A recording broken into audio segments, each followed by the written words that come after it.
You look good. Cool. Let's see. Is it going? All right. Let's see. Make sure it's all good. Fantastic. We got it going on. Hello, hello, hello. Today we have Chris Chien, or Chris, Hey, how's it going? on the show. Doing well, Chris. How you doing? Good. Good. Looking forward to this. Yeah, I haven't talked to you. Just to let people know, Chris is actually my younger cousin, based out in Singapore. Perfect. He's the one that moved to Singapore early on and saw the crypto wave early on and decided to move to Singapore, thanks to his dad. Oh, I mean, the real life story is probably not as embellished, but you know, it's one of those things. Yeah, we can make it up. We can make it up as it goes. Yeah. So yeah, what do you want to talk a little bit about kind of what you've done post college? It's kind of interesting. You did a coffee shop for it. Yeah, so I did a whole bunch of stuff. So I started my career in DBS as a management associate under the debt capital markets. So this is, investment banking.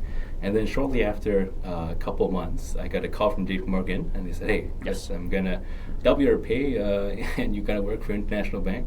So I told my manager, "Thank you very much. God bless you. I gotta go." And he said, "God bless you, and have a good life." So I joined private bank.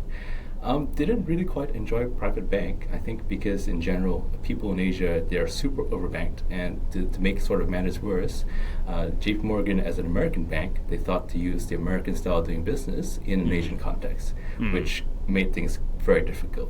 So, for example, back in the day, the initial account funding for JP Morgan Private Bank was $25 US. Okay. And so he's like, "Hey, good morning, I want to sign an account." I said, "Please give me 25 million or I won't even talk to you."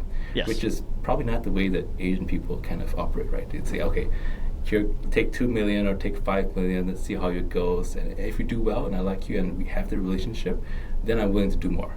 But this was not something that JP Morgan wanted to do. So, fair enough. And at that point in time, with all the hubris of someone that's never started a business, I said, "I'm going to start a business." Out of all the businesses you could have started, you started a coffee shop. We started a coffee business. Coffee business. So today, I still feel that the thesis kind of makes sense, right? So we did an Asian brand for coffee made out of Asia to suit the Asian palate. Of course, lots of Asians in the words I've said. But the fact of the matter is that I think there is this sort of branding aspect that no one has really done. So if you look at coffee brands today, it's very dark. I'm talking about navy, a lot of gold, a lot of brown. Okay. But where's the life in it, right? And the flavors tend to be very dark. It's super dark, super rich, super bitter. But maybe we prefer something a little bit lighter, a little bit sweeter, and stuff like that, right? So the thesis then was, let's bring people the best coffee in Asia, right? And I started a business with my ex-classmate who was also paid stupid amounts of money at Citibank, doing equity sales trading. And we said, "You know what? Let's go and do a brick and mortar or F&B Did you business." really? I thought you did capsules. Yeah, so we did the whole 9 yards. So at one point, we were servicing the entire WeWork of Singapore that back then. And we had a coffee shop at Quartz. And by the way, we also did B2B and B2C, which if it sounds like too much, it probably is too much. Yep. And looking back, we probably should have, been a bit wiser in the way that we did business. But you know what? It is what it is. And so after a couple of years, we thought that it wasn't going as fast or going as big as it should be to make sense for us. And we decided to just do our other stuff. So then I joined a company that's helping international brands break into China, right?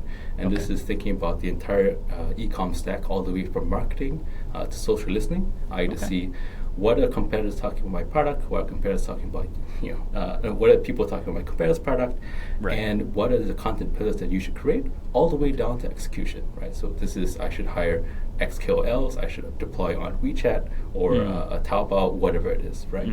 And the fantastic thing about the Chinese stack is that it's so different from the Western stack that there's a huge business opportunity. And by the way, I have perfect attribution because when you click into my e-commerce, you know that every single dollar you made is because of me. So the sales is fantastic, really good, right? Versus like Facebook, you gotta kind of like talk to your sales manager and say, hey, the uptick is because of me. Right. But is it really? Who knows, right? Right. So that is the real difference between the Western and these sort of Eastern kind of platforms. Okay. So that was really good. And after a couple of years, my first boss from DBS, he calls me and said, "Hey, Chris, we're going to do this thing. It's with SGX Temasek. We're going to do cryptocurrency." Or this is the one that you said good luck. No, that was your manager. Correct. That was the guy that said good luck. Yeah. I thought it was a bad good luck. He's like, I don't care. Right. No, for whatever reason, he kind of really liked me. Oh, right. So and because I had been dabbling in the crypto space a little bit, so he said, "You have right expertise, and by the way, you also have some bank experience and startup experience. So it's the exact mix of mishmash that we think would be perfect for this." And that's where I still am today. So just to sort of give very high level, because I'm going to speak in my personal capacity, MarketNode is an SGX Group Temasek joint venture focused on digital markets infrastructure. And that's just what we do. So if you think about... That's a mouthful. It is a mouthful, slightly technical, but please bear with me. So if you think about SGX, they run a huge market infrastructure and exchange. Oh my God, is that my LinkedIn profile? Yeah, fantastic. There you go. You can see my entire history, even a little bit of when I was in Silicon Valley. So basically, Singapore Exchange, they are a national exchange here in Singapore, doing lots of business in equities, bonds, FX, commodities, you name it, we've done it.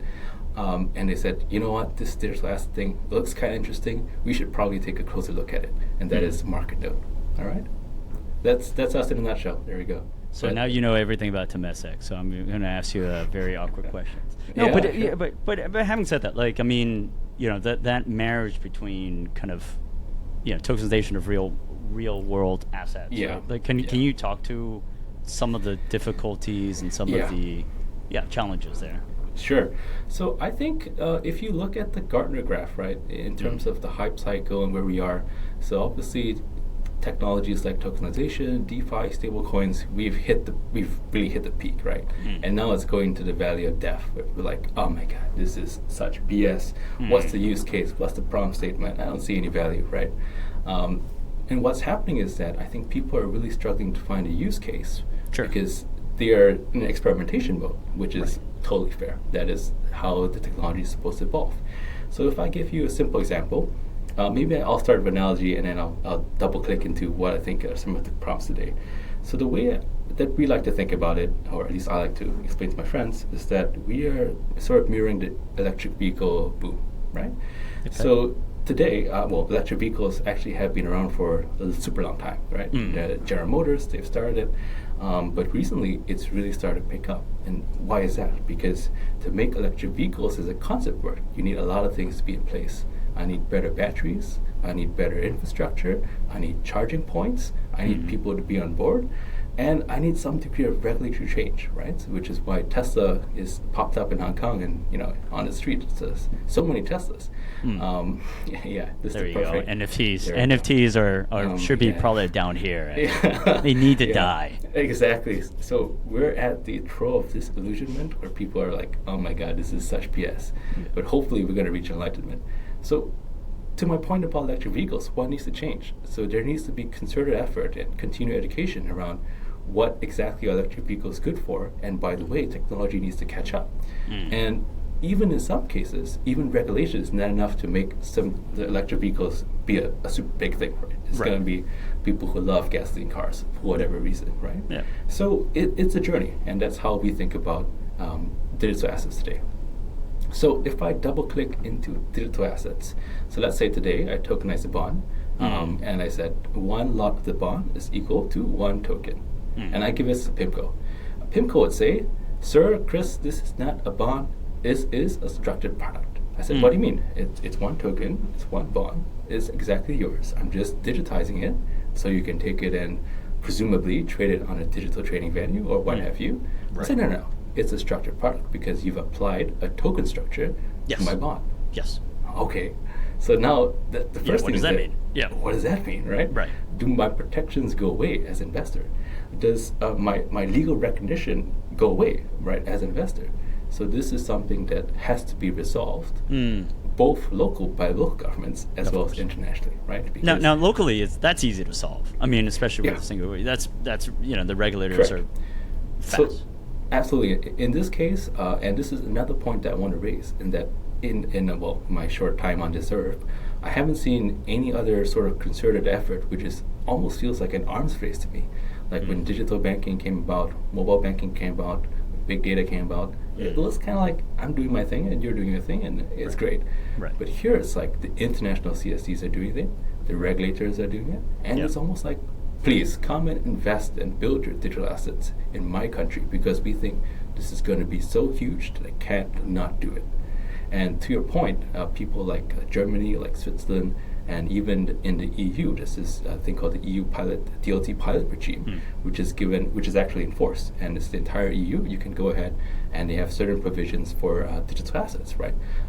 So to your point, yes, people are looking at it, but finance is not local. So how do we get to an international standard? And of course, there are people working on it, and it's going a lot faster than I would imagine, but it's still a journey that needs to be done.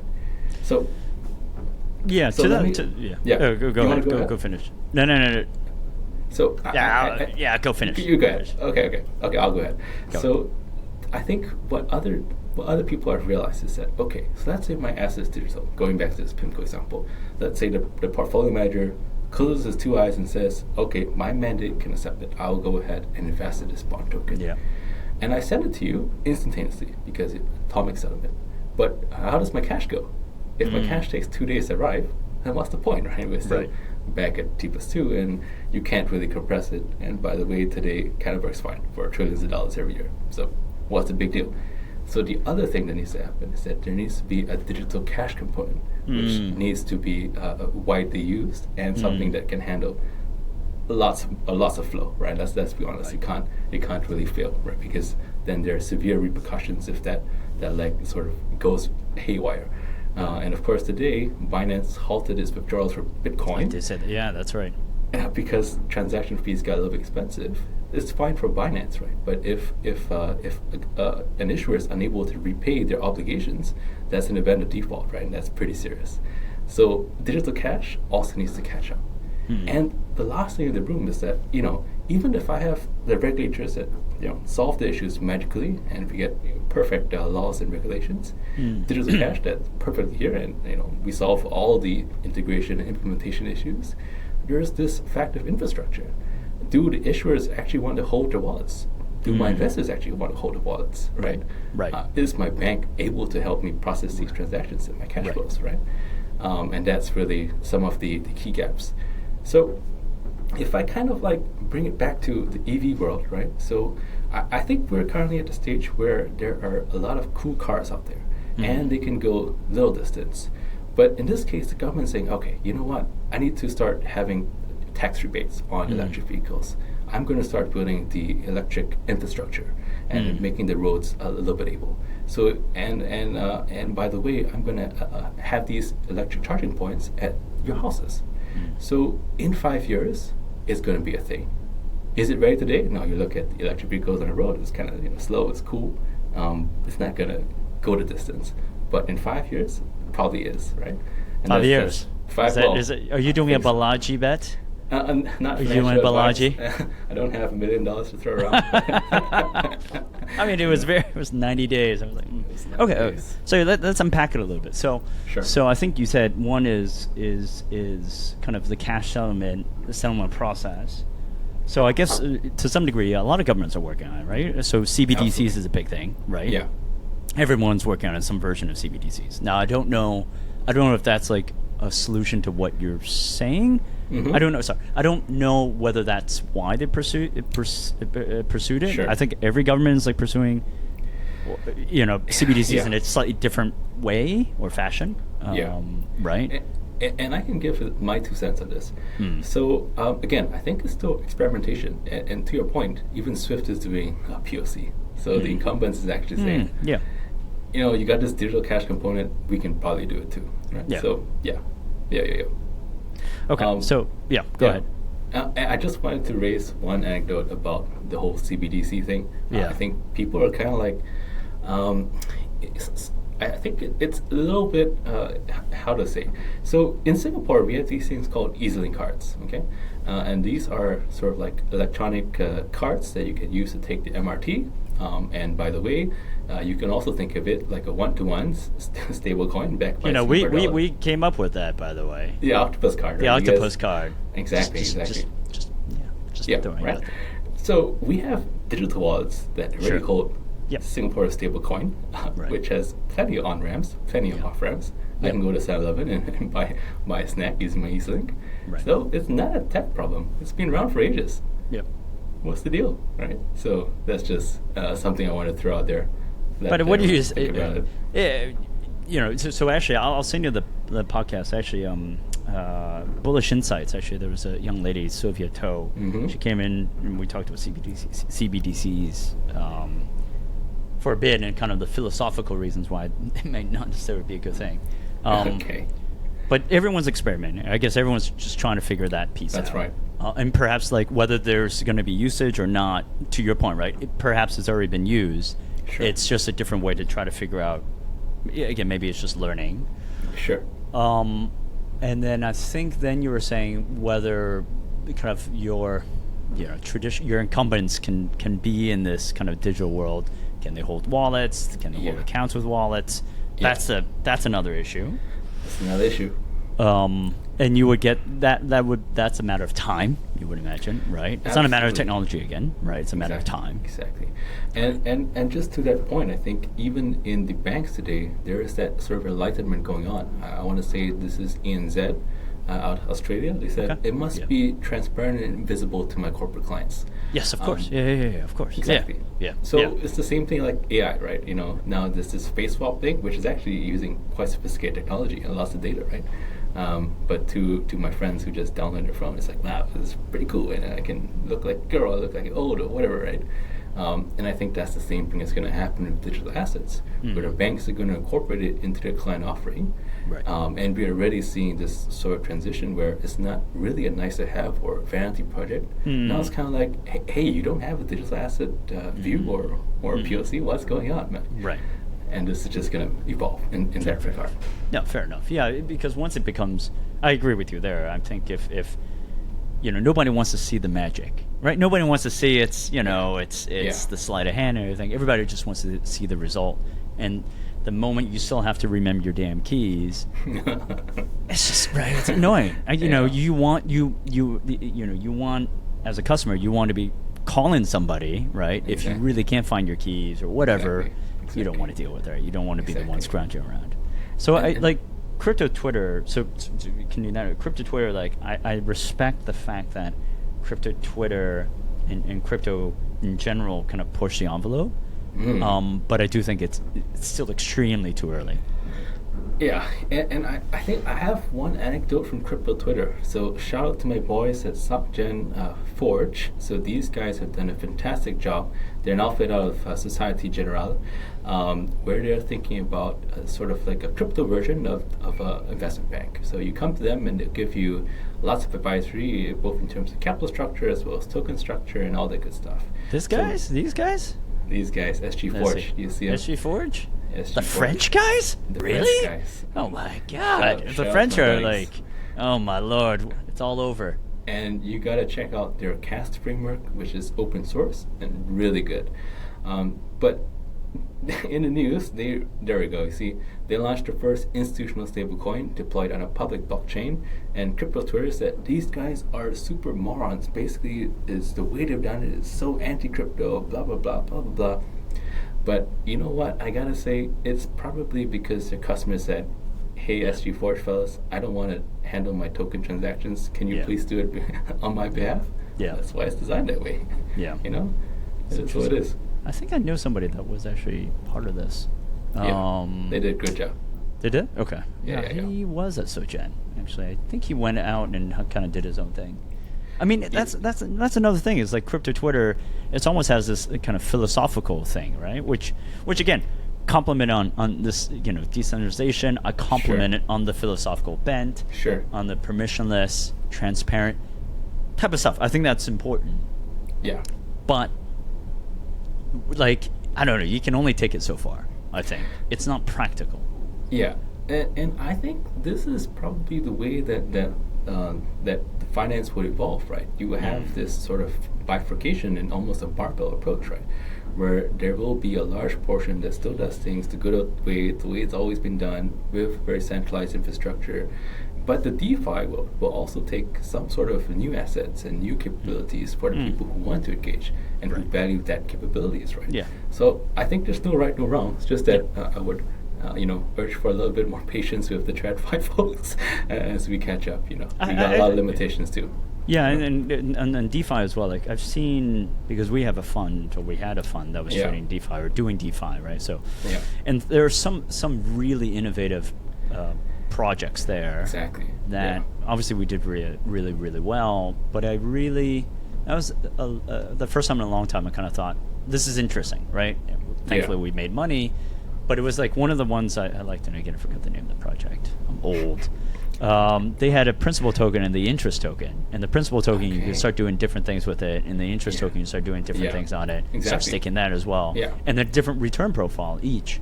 And I was just like, oh, this is great. This is how you should be doing it.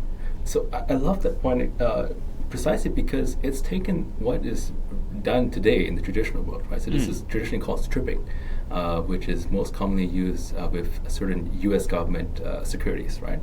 Where the principal and the interest is traded separately. Depending on what you plan to do with it, there are different use cases. But what's interesting is that now I can have additional functionalities because it's digital. And you can apply this to a lot of things in today, right? So, for example, if I have a fixed deposit with my bank, DBS, guess what? It's stuck, right? I can get no LV.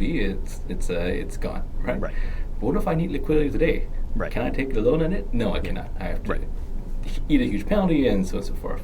But if you trust the credit of DBS, maybe I should be able to 50% of the dollar, right? We'll call it, right? So this is the stuff that technology is helping, and I think the DeFi world is starting to help to accelerate that conversation. In my wildest dreams, can I imagine 22 banks working together on Swift or whatever the number is? Probably not, right? But because crypto is so big, it's such a huge technological or paradigm shift that it's okay, we got to work together and figure this out. So I think it's great. I like it. I do, and I do think there's a time and space for, as much as I also don't like crypto Twitter and just kind of crypto bros to some degree. I think there's a role to play. The degens have a role to play. Absolutely. DeFi has a role to play, and I do wish that the regulations don't go overboard, especially the American ones. To really, I can understand consumer protection. I really do. Yeah. And I do think it's kind of like cigarettes, right? You have to give enough disclaimers, right? Yeah. That's right. But allow the innovation to happen. And we all know disclaimers may or may not work. It probably won't, right? If you want to smoke, you're gonna smoke. Exactly. But I think then it fulfills. It's a win-win, right? It fulfills the consumer protection, the need for consumer protection, whether people believe it, whether the degen guys believe it. At least they've done their job. That's right. And I think to that point, I think there is that sort of evolving, what's evolution, that's the word I'm looking for, where I think previously it's gated up by wealth. You got $3 million Singapore dollars, you must be accredited sophisticated because you got a lot of money. Therefore, you can invest in risky products. Yes. Right? Yeah. Right. Which may or may not be true, right? For any number of reasons. Yeah. That's right. It was And there might be guys who don't have $3 million but want to invest in, let's call it private equity or venture capital, right? But it just can't because that's the rules. They're not accredited investor. Yeah. Correct. But I think there is that evolution where they're saying, okay, I think you guys who are financially literate, you can sign the big boy waiver, and you can go ahead and do it, right? But obviously, the social contract is don't come and scold me if you lose all your money, right? That's right. But I think it's perfectly fair, right? Yeah, it's fair. Yeah. And I would be surprised to see if this is not the new way of doing controlling risk and consumer protection moving forward, right? Pushing it to the end. Pushing it to the end, right? They might also do things like you might need to take a course before they allow you to sign out big boy, whatever, right? Yeah. But at least it gives the customer the optionality, and I think that is something that's probably going to happen in the near future. So I think that's pretty good. I just want to double click on what you said about Singapore regulation and U.S. regulation, right? So I think I'm in no position to comment. Are you selling Singapore? I am selling Singapore. You're shilling Singapore. I'm shilling Singapore to secure my future employment. No, but to their credit, I think they've done a great job. So this is an excerpt from Ravi Menon's, I think it's now a super famous speech, where he says, yes to innovation, no to speculation. And basically he says 4 things, which I'm going to read verbatim because I don't want to get in trouble. He said, the view is we're going to explore the potential of DLT. We're going to support tokenization of financial and real economy assets. We're going to enable digital currency connectivity, which, to my earlier point, digital assets and digital cash kind of got to go together. And lastly, we want to anchor players. There we go. So this is, so whoever came up with the headline, kudos to you, because that has stuck in my spirit, and it's really good. And this sort of encapsulates the Singaporean view, I think. Really good. I'm going to put all these in the show notes as well. Yeah, so this is really fantastic, right? Because it goes into the Singapore view. I think the slight difference between Singapore and Hong Kong is the stance on retail. But whilst today it is Hong Kong is kind of like quite open about their push for retail. Only when we see the blueprints and the white papers do we kind of know what's the extent of how much they're going to push it, right? If it's just going to be, whether it's something similar models to Singapore, where to say, okay, you're a big boy, okay, you go ahead and invest, or you can only invest through non-levered products, maybe also, right? So yet to see.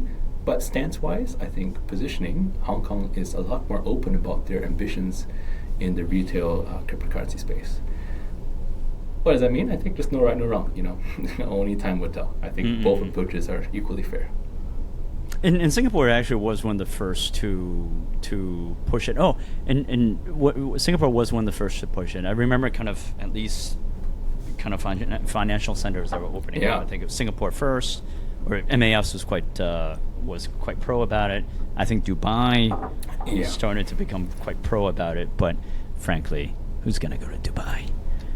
I don't know, man. So I kind of... You're not shilling Dubai too, are you? No, I don't have a strong view, but they're doing the right things, But actually, I just want to touch on Hong Kong as well, because you guys have something called the Tech Pass, if I'm not wrong, where it's like 10 years. You can just, if you come in, they give you 10 years kind of like PR to just do your business.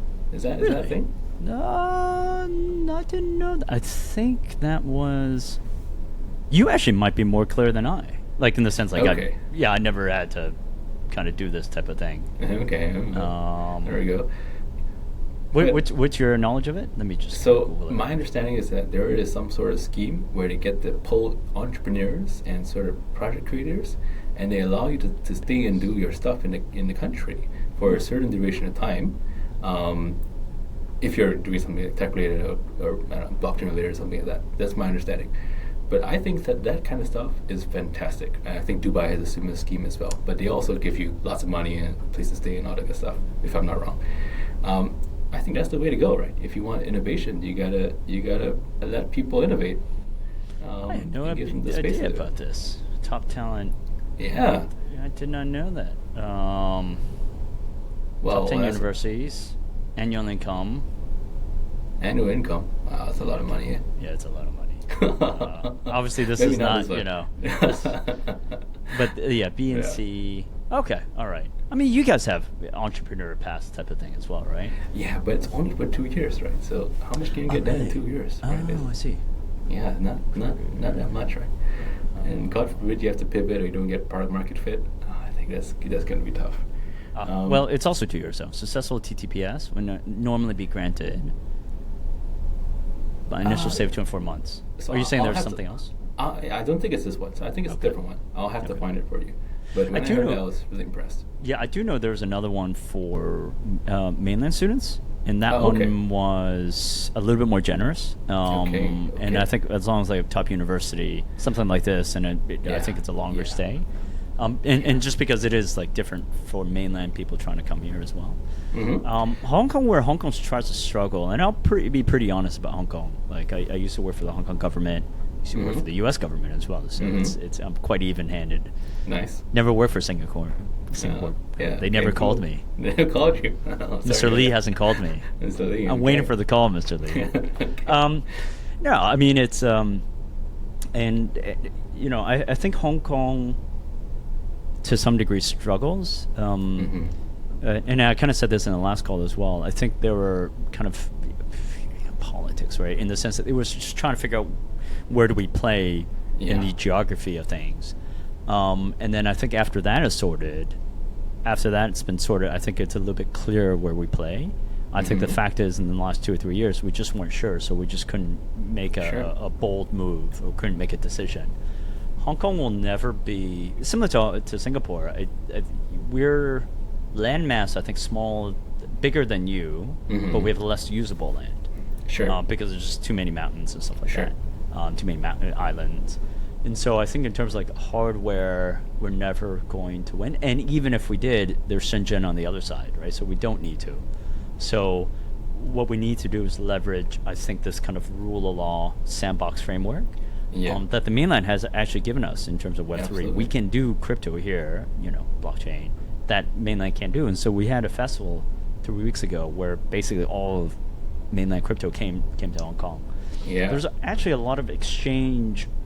I mean, this is the first time actually I kind of said this in a podcast. I talked to a lot of exchange, whether it's TradeFi exchange or crypto exchange. There's a lot of exchange know-how here. Yeah, absolutely. Yeah, right. Yeah. I mean, we talked about BitMEX and FTX and Binance as well. So there's a lot of, and I'm not saying like there's still a lot of kind of KYC AML stuff that needs to be done and improved upon. But nonetheless, there's been at least 2 waves of this exchange know-how in Hong Kong.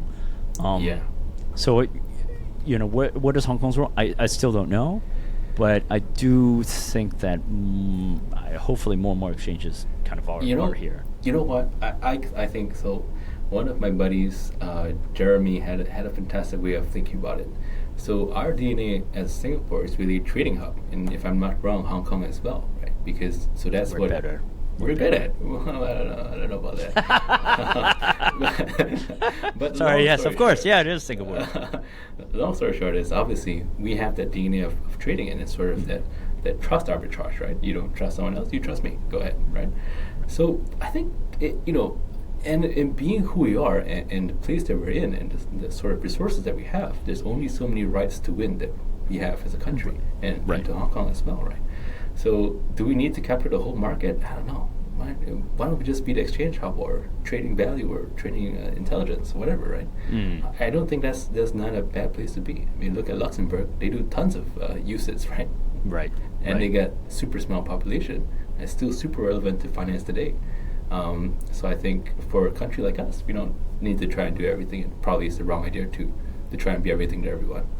So what do you think Singapore can be good at? Like, do you think it is exchanges? Do you think it is like projects specifically? Yeah, so today I think Singapore, they have a few things going for it, right? So we obviously have a big trust factor going on and neutrality, right? So that's our 2 big sort of things you come to Singapore for. And the last one, I would say you kind of come to Singapore because we opened reservation, right? And if you look at sort of where we're seated, it's like, okay, you can sort of conquer South Asia, maybe you go into Australia, and maybe venture North Asia a little bit, right? So that is the sort of 3 things that we have historically been very good at. How many businesses can really thrive off those three sort of tick the box exercises? Don't know, but finance is definitely one of those things, right? Right. So, which is why, in terms of asset management hub or even a digital asset hub, I think that we do have a strong right to win in that space. Can I try to put it? So usually, traditionally, I've seen Singapore as like that digital. Well, maybe not digital, but IFC for Southeast Asia. Yeah. So absolutely. maybe digital assets hub. For Southeast Asia. That's right. And we would probably try to interface very closely with the other major financial hubs like in UK, like in EU, and in Hong Kong, obviously, in China, and sort of be that one-stop shop. I think that's kind of the where the natural progression is. Right? But easier said than done, obviously.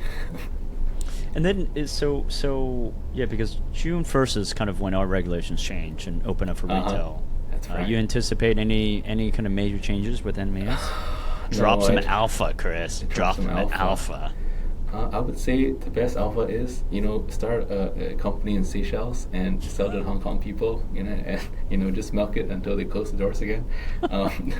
No. So what I think is that it would trigger some deep soul searching within the Singapore government, right? Is that right? In terms of like, I think so, right? Because you're opening the doors, and it's not like Hong Kong and Singapore are not connected, right? We are Of connected. course, yeah, 100%. You know. Yeah. So if you want to escape flows going out through the Singapore doors back to Hong Kong, we probably need to take a look, right?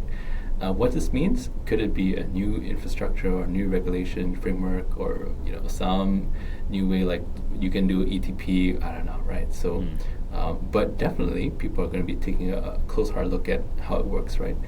The flip side is, of course, Australia. So they've done a bunch of Bitcoin ETPs, I believe, sometime last year or this year. They didn't get much traction, so I guess Singapore is like, whatever, right? Maybe Hong Kong is slightly different, given the scale there. Interesting. But I do know they converse quite a bit, right? So MA and MAS, I know they do quite a bit. I think there was a visit, even during COVID, right? There was a visit. Yeah. So it was, makes sense. So they definitely do talk, and I'm sure the soul searching is already starting, in the sense like, what else can we do to be a little bit more competitive. And the thing that I always respect about Singapore is like they can move fast. Hong Kong tends to be a little bit slower, very kind of British style. And they kind of let the market kind of develop, and I think that's one of the things. It was trying to move to a Chinese style, which is very top down. That's right. And so that's part of the reason, and definitely this move in crypto is blessed by our big boss. Yeah, that's right. So, I mean, and look, rising boats kind of lift, or rising tide lifts all boats, right, type of thing. So I think it can be an only good thing that Singapore looks and says, how can we be more competitive, and how can we be competitive and compete? And you know what? And just to that point, I think there's also some merit in leaving money on the table, right? They can say, I'm not going to be a party to this, and Hong Kong gets the share, so be it, right? But what this means for the consumer is hopefully we have more opportunities to invest in what you want to, right? So I think net, it's a win. It's a win. It is. May we broker peace between the two cities. Absolutely. We can think about it that way. Yeah. Cool. I don't want to take too much of your time. Thanks for explaining the Singaporean perspective in your words specifically. Yeah, that's right. Through Ravi Menon. I actually I've seen his talks. Yeah. He's actually pretty good. He's really good. And there's just one closing sentence. I think it's really good to take a look at what we're doing in Project Guardian. So this is really Singapore putting a stamp on the world of DeFi and CeFi and all the good stuff. So I think that's worth a double click into. It has this one.